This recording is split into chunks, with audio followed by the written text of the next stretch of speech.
Olá pessoal, aqui é Alexandre Pierini do Caderno de Resenhas. Hoje trago para vocês o conceito de democracia ateniense. Para isso utilizei essa obra de Robert Dahl, chamado A Democracia e seus Críticos. Sobre a democracia grega, os cidadãos devem ser suficientemente harmoniosos em seus interesses, de modo a compartilhar um sentido forte de bem geral, que não esteja em contradição evidente com seus objetivos e interesses pessoais. B. Dessa primeira condição, advém a segunda. Os cidadãos devem ser notavelmente homogêneos no que tange às características que, de outra forma, tenderiam a gerar conflito político e profundas divergências quanto ao bem comum.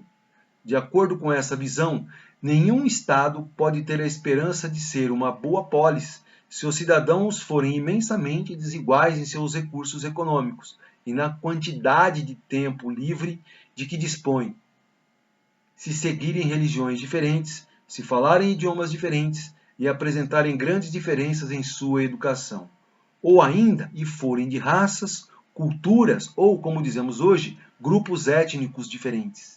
C. O corpo de cidadãos deve ser bem pequeno, idealmente menor que os 40 ou 50 mil da Atenas de Péricles. O tamanho reduzido do demos era necessário por 3 motivos.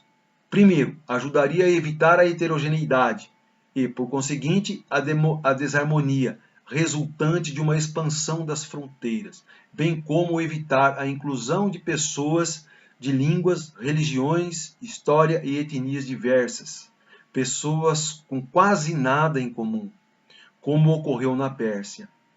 Esse tamanho também era necessário para que os cidadãos adquirissem o conhecimento de sua cidade e de seus concidadãos, a partir da observação, da experiência e da discussão.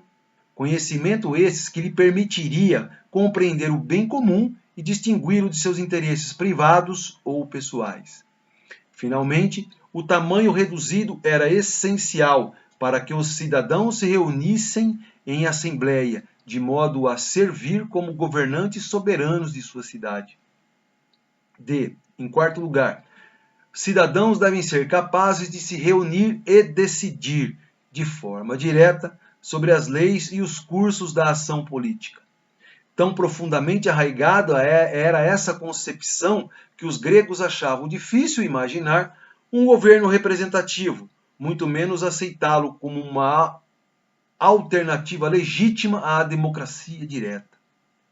É certo que, de vez em quando, formavam-se ligas ou confederações de cidade-estado, mas, aparentemente, os sistemas genuinamente federativos se desenvolveram em parte porque a ideia de representação não conseguia competir com a crença profunda nas vantagens e na legitimidade do governo direto com assembleias primárias. E, todavia, a participação dos cidadãos não se limitava às reuniões da Assembleia. Ela também se incluía uma participação ativa na administração da cidade. Estima-se que, em Atenas, mais de 1000 cargos tinham de ser ocupados, alguns por eleições, mas a maior parte por sorteio, e quase todos esses cargos eram para mandatos de 1 ano e podiam ser ocupados uma vez na vida.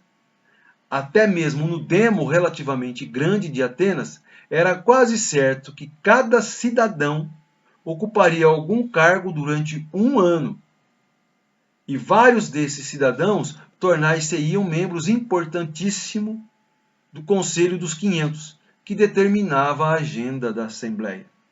Por último, a cidade-estado deve, ao menos idealmente, permanecer completamente autônoma. Ligas, confederações e alianças podem ser necessários, às vezes, para a defesa ou a guerra, mas não se deve permitir que elas sobrepujam a autonomia definitiva da cidade-estado e a soberania da Assembleia naquele Estado. Pessoal, foi mais uma contribuição do Caderno de Resenhas. Lembre-se que a obra utilizada foi A Democracia e Seus Críticos, de Robert Dahl. Essa edição aqui, deixe-me ver aqui, é publicado pela Martins Fontes no ano de 2012. Pessoal, grande abraço a vocês, até a próxima.